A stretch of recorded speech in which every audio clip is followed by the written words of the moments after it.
Hello, Jonesboro. Let's talk.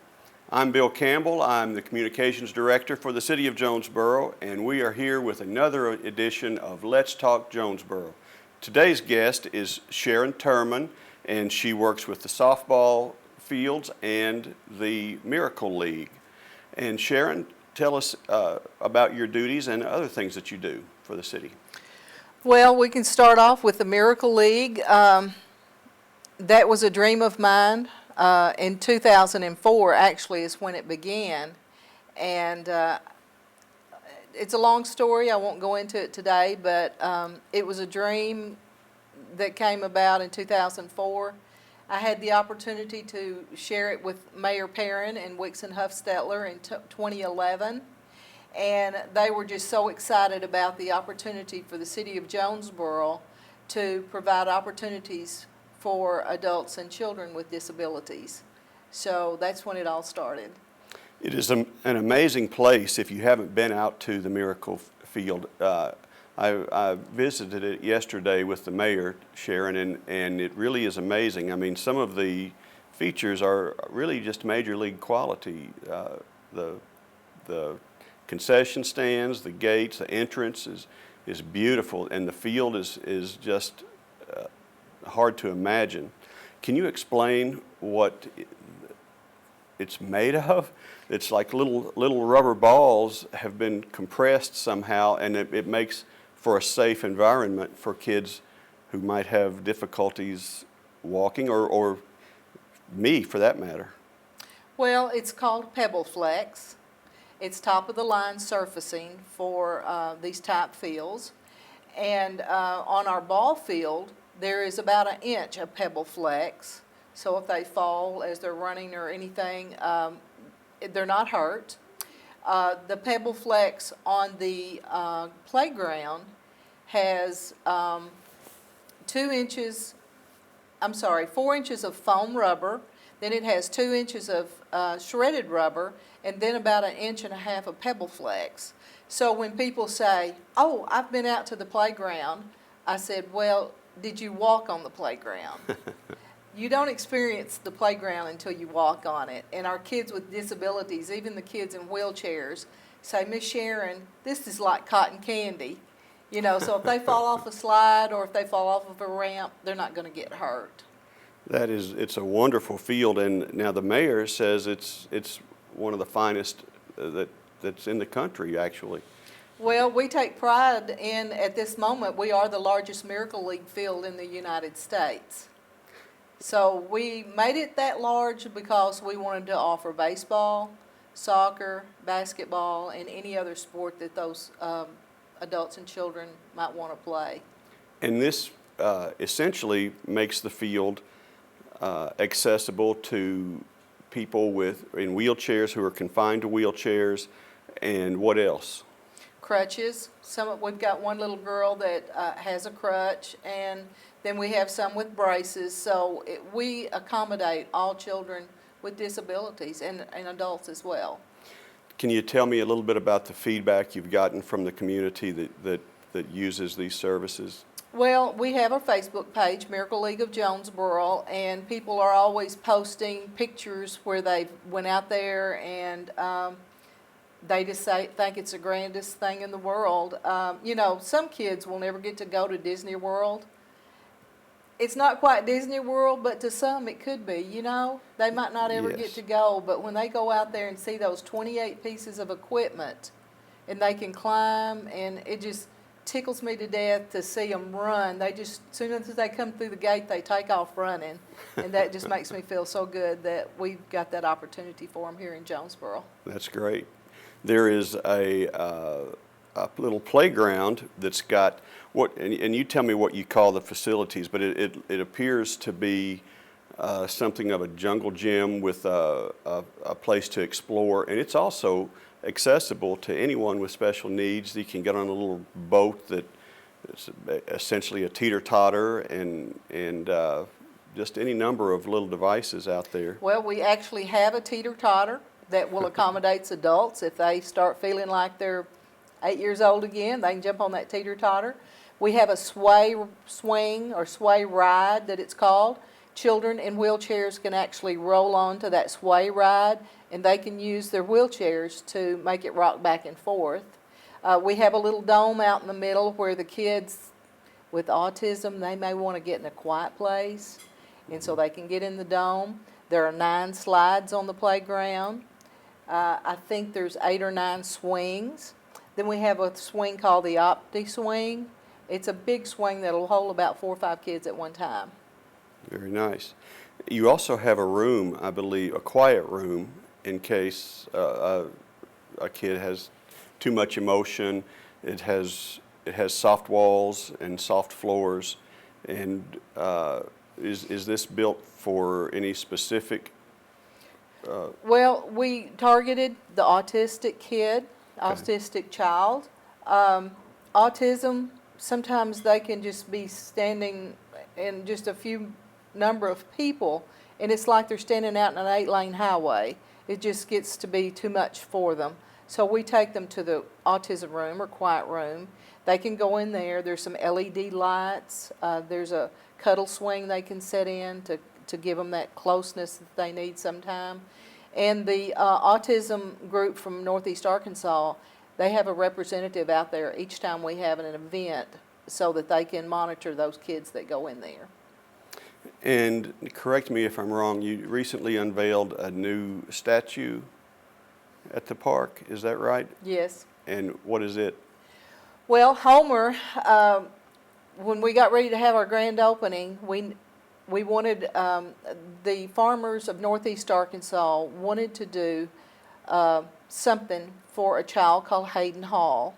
His dad was a farmer, and Hayden was a child that had disabilities. And Hayden passed away before he had the opportunity to see the Miracle League field and playground. So the farmers wanted to do something to honor and memorialize Hayden. So they purchased Homer, which was a pretty good size investment. And we brought Homer in, put him up, and he was a little bit defective. So Landscape Structures came in and brought us a brand new Homer about 2 weeks ago. So it not only, in addition to the park, but I just feel like that it's another honor for Hayden. Now he has a brand new Homer. Homer is a mascot, and he has, he's a baseball in a uniform, a baseball face, and he's giving a high five and a low five to any kid that comes along, or me. I high fived him. But the ballpark also has a jumbotron. Yes. And what is it? Do we video some of the action? Actually, the video board has a camera located at the bottom of it, and it can video any part of the ball field. And I actually seen one of these in Cincinnati when I visited the Miracle League field up there, and I just thought we had to have one. So Ritter Communications stepped up and bought that board for us.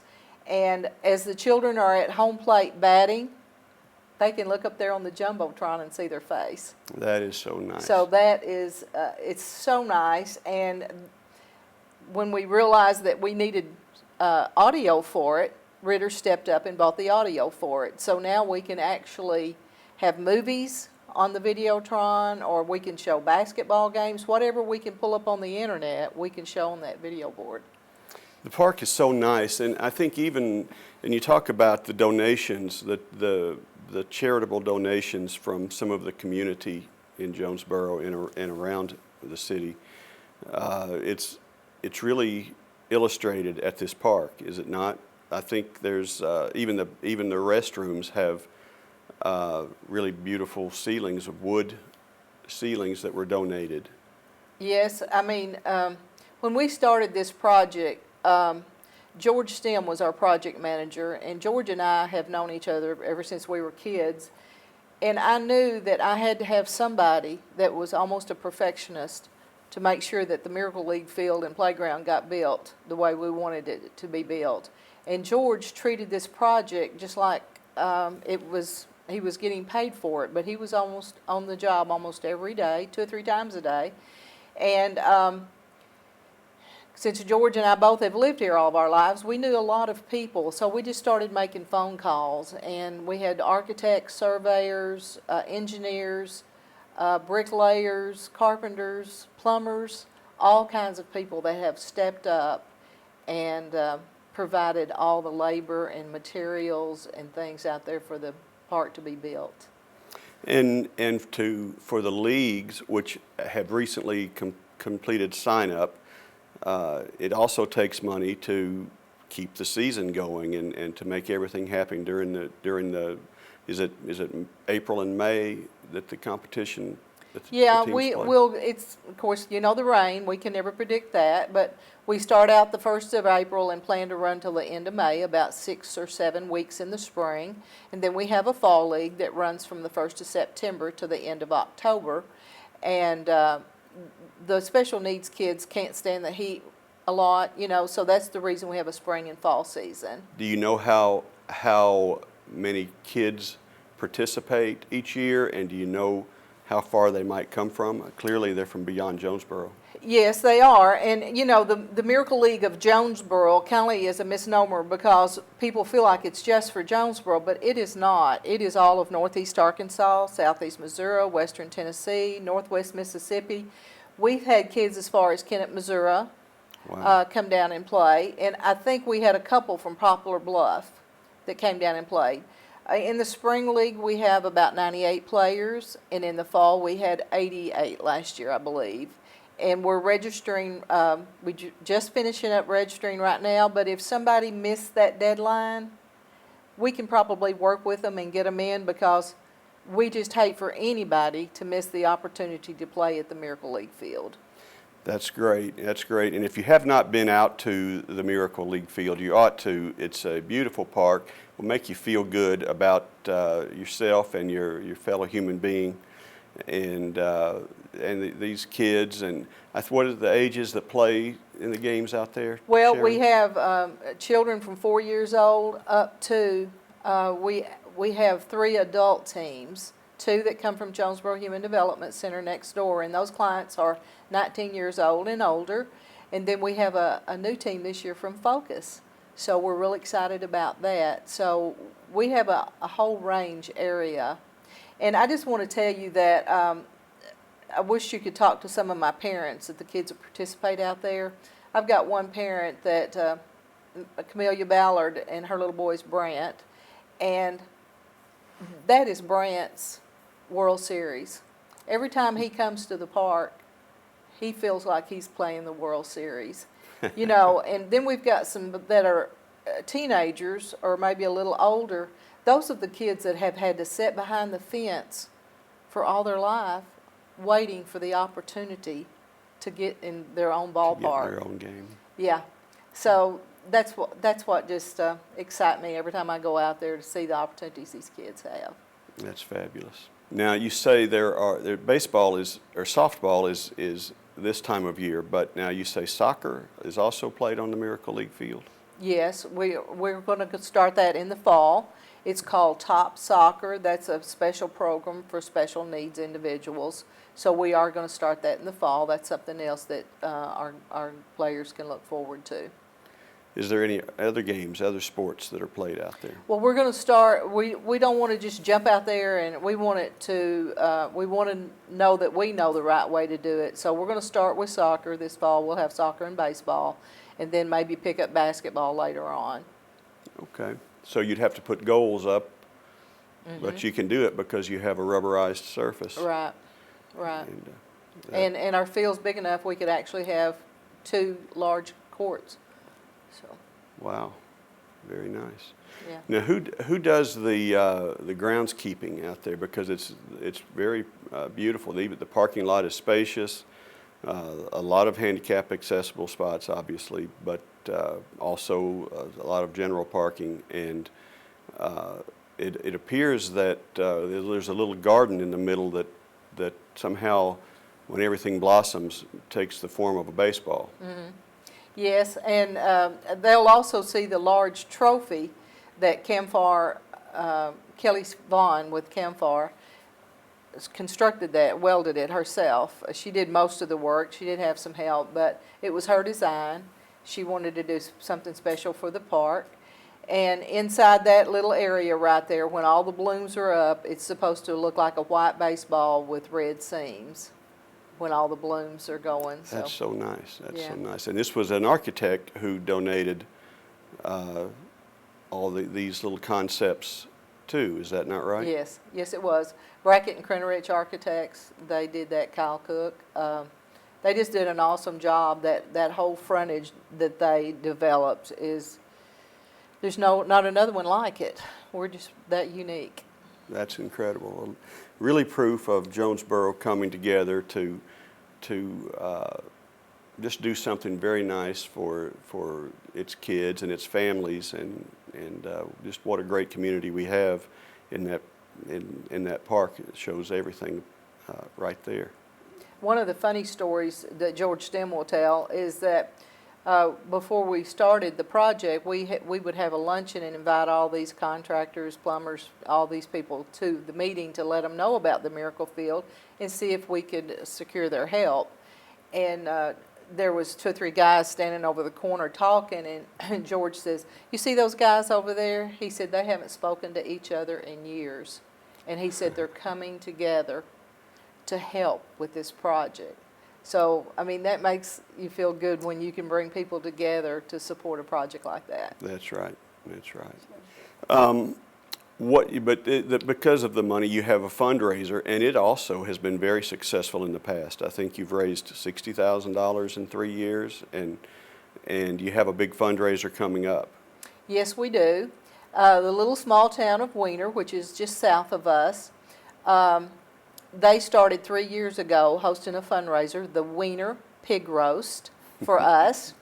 And that little small community, like you said, has over the 3 years have raised almost $60,000 for the Miracle League. We've got a fraternity that's working on us for another fundraiser. It's going to be a fire truck pull, and that's going to be in April. Now, is this a competition between Yes. fraternities? Yes. They're actually working on getting fraternities and local businesses and local gyms and maybe some local high school football teams. It takes a 10-man team to pull a fire truck. This will be our 3rd fire truck pull. And these guys they've said, "Miss Sharron, can we take this and run with it?" And I said, "You absolutely can." So they're really working on this project, and the announcement of that will be on our Facebook soon, our Facebook page, Miracle League of Jonesboro. We also have a frog gigging tournament scheduled in May. Where does that take place? Well, it actually, they sign in at the Miracle League field. We give them a 60-mile radius of Jonesboro that they can go gig their frogs. They gig all night long. They bring them back on Saturday morning. We weigh them in. The team with the most weight wins first place, and then we give second and third place. And then we even give an award for the largest frog. My So goodness. that's a fun thing that we've done for the last couple of years. Then we're privileged to have the Crowley Ridge Cruisers come out to our Miracle League field. I believe this fall's date is October the 15th. That was a huge show last year, and everybody loved it because it was located, all of our parking lot is paved, and they loved it because they don't like to drive their fancy cars on Chat, so it was really a good show last year, and they're looking forward to doing that again. So we try to keep something going at our parks all the time. We'll have special events for the players for the Miracle League. We've just wrapped up our egg hunt, so just always something for them to do. You also have a lot of, I think there are some school students that spend part of their day out at the park sometimes. Yes, I'm glad you brought that up. The schools need to call Miss Patsy, 933-4604. She's the parks administrative assistant, and she will book them a day that they can bring their busload of kids out to the Miracle League field. There's no charge for that, but we need to know that they're coming so that we won't have several schools out there at one time. And they'll bring, one school will bring 3 or 4 buses. They'll come out there at 8 o'clock in the morning, stay till 2. They'll bring a sack lunch and just have a big day out there at the Miracle League field. So kids can make full use of that for several hours at a time. Yes, yes, they can. It also is the place that we host movies in the park, Yes, and we're about to start that. yes. And can you tell us a little bit about what you take and how you enjoy the movies in the park? Okay, we're scheduling the last Saturday in each month. I believe March the 26th will be our first movie in the park, and we're going to show the movie The Martian, which is a fairly early, movie that's still out right now, I believe. Right. We have some connections, so we can do that. And they can bring their blankets, they can bring lawn chairs, they can sit in the bleachers right there at the park, and they can watch the movie on the video board. And of course, we'll have our concession stand open, popcorn, drinks, nachos, hot dogs, anything you might get at a movie. And we're looking forward to filling that little park up every time we have a movie in the park. That's great. That's great. And I understand if you bring a radio, you can have it tuned right into your headset. Well, we're working on that. I'm not sure if that's been completed or not, but I'm always the last one to know. But yeah, we look to have that for sure. That would be awesome. It'd just be like at a drive-in movie. That's right. We have our own drive-in movie theater. Right. Very nice.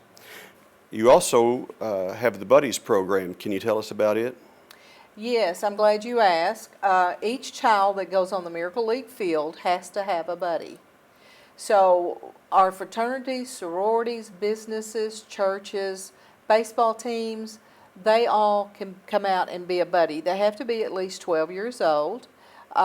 They can contact me, and my number is 882-5430, and we will get them signed up as buddies.